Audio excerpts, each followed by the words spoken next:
This young man, you may have seen him on Will and Grace, you may have seen him on How I Met Your Mother, and he just filmed a piece on the TV show Southland, and he is here hanging out with us tonight. Let's welcome Steve Hasley.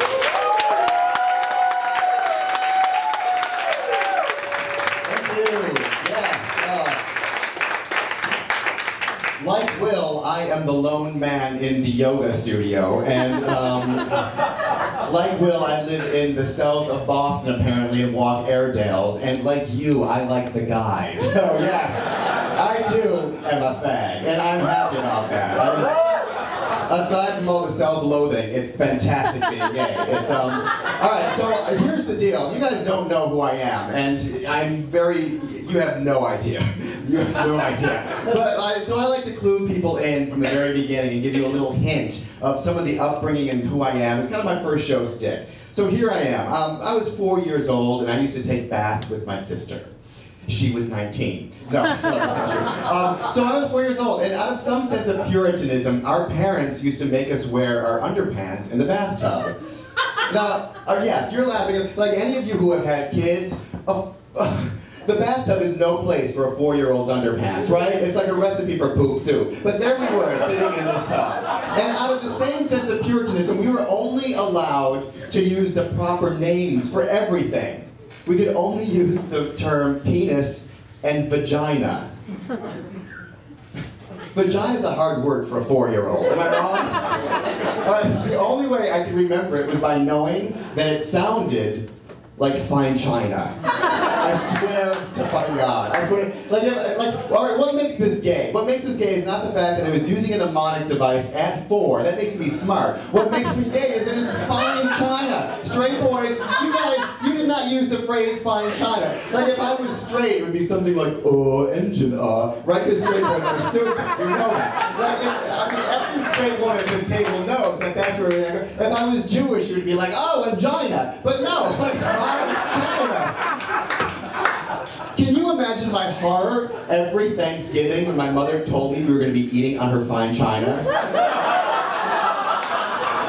No! Can you imagine my horror when my mother told me that it was my job to get it out the night before to make sure it wasn't dusty?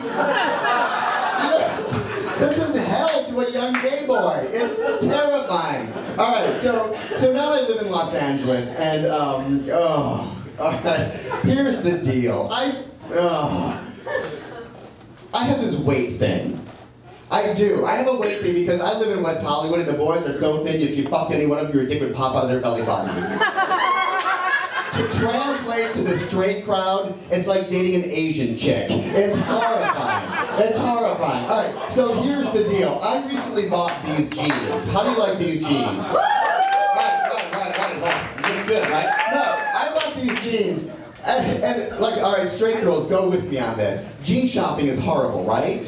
Yes, you don't want to admit it, but jean shopping fucking sucks. It's the worst thing in the world. Like, nothing, like, all right, I'm a comic and I'm an actor. My self-esteem is already somewhere between Lindsay Lohan and, like, Herman Cain after the 16. Like you touched my thigh. Like, this is where I live in general. All these boys know it. All these boys know, like, I would blow anyone for attention. These guys know it. But that's where my self-esteem lies. It's horrifying. So when you go into my jeans, it's the worst thing in the world. So there I am, like, I'm on the Castro. I'm in San Francisco on the Castro, and they opened up a Levi's shop there. So I go in to get a pair of jeans, and this, like you walk in, these are the sizes. This is the honest to God, the sizes. They have the slim fit.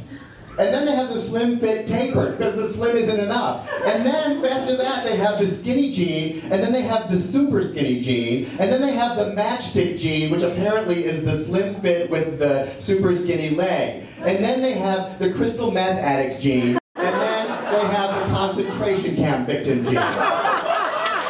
No, seriously. Like, apologies to anyone who lost family in the Holocaust, but just know they looked fantastic breaking up rocks in the yard in their Levi's. Do you notice that? Do you notice that Rick put Will and I together on the show? It's like he's putting us together like Japanese in the internment camps. It's like that's the only way we can handle two gay boys on one stage. We're gonna make up later. I don't care if you have a fiance, because that's what's good about the gay world. All right, back to my jeans. All right, so I go to this girl who's like 22 years old, and I'm like, hey, baby got back. Did you have anything? Like, San Francisco is the land of the bear, right? Yes! These men have hair. We need some. No one looks good in a skinny jean, except for this boy here. No one looks good. He's the 1%. He's the 1%. Like, I was in a club in West Hollywood, and every single boy had skinny jeans on. I was like, did Iggy Pop have a garage sale, or did Ethiopia Gap go out of business? Where did these come from? Who can fit into the, like, how big can your dick be if it fits in that tiny little jean? Him, I know. He's got it tucked and wrapped around because he's ethnic. Alright, so I'm like, do you have anything that will fit anyone? So this girl takes me to the back of the store, behind 2 bales of hay. Why are there bales of hay in a Levi store in the Castro? I have an idea, and it's filthy, so I won't mention it on my first time here. So she takes me and she shows me one style, and she says, these are for people with fit issues. I swear to God, fit issues. She says they have a relaxed seat. And I'm like, well, after 3 days in San Francisco, so do I. Just take that's it. You have no idea what I'm talking about. It means I take it up the ass. You have no idea. Oh, and I love it. So does she. I can tell by the smile on her face. So here's the deal.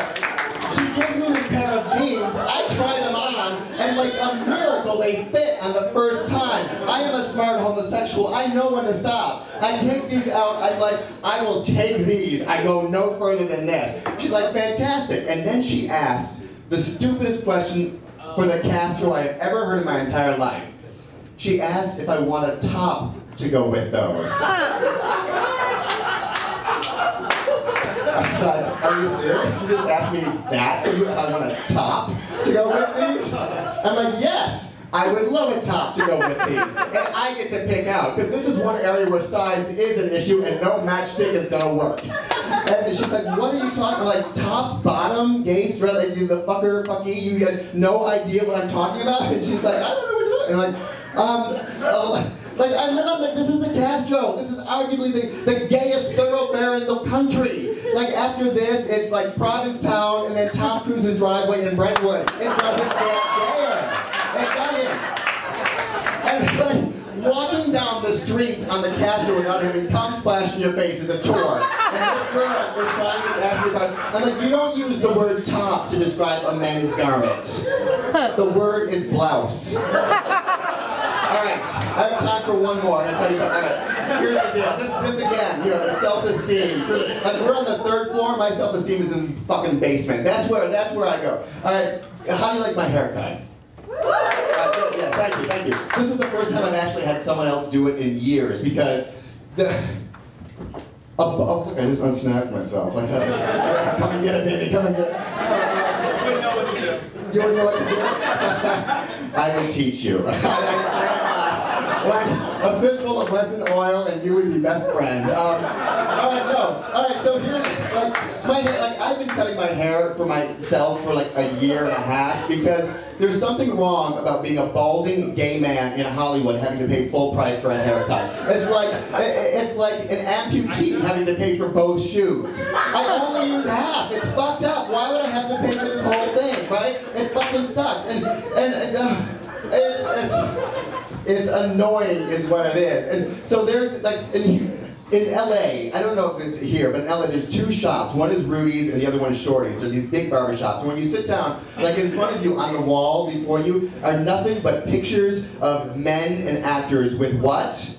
Beautiful heads of hair. Where's mine? This is so ridiculous. I don't have the ability to walk in there and say, let's go with the John Malkovich. Like, how about the Ed Harris? You know, like, give me the Rick Jenkins. I can't do that. Rick Jenkins is the guy at the club with the shaved head, if you didn't get that. See, I bring it local. That's always a good thing. All right, or not. So then, like, the only good thing about being a balding gay man when you sit in the chair and the stylist's crotch is like level to your face, and he asks you how you want it. I'm like, long and thick. Like, how else would I want it? You are never going to sit in your hairstylist chair without him asking how you want it again, without staring at his crotch right in your face. And you're going to think, I think I'm gay. You might be gay. We'll find out later. All right. So here's, I'm going to tell you, this is, don't tell me I have a nice shaped head, right? That sucks, the nice shaped head comment. Because it's the nice shaped head is like you have a great personality to the fat chick. She's still fat, I'm still bald. But here's the most insulting, the worst part ever. Whenever I am blowing someone, all I can imagine is that they are staring at the bald spot on the top of my head. They are never going to ask me my name. That's what the worst part about it. I don't know, I think that's funny. Hey, Boston, this is my, you want to pop my Boston cherry, so thanks very much. My name is Hasley. Have a great night, right?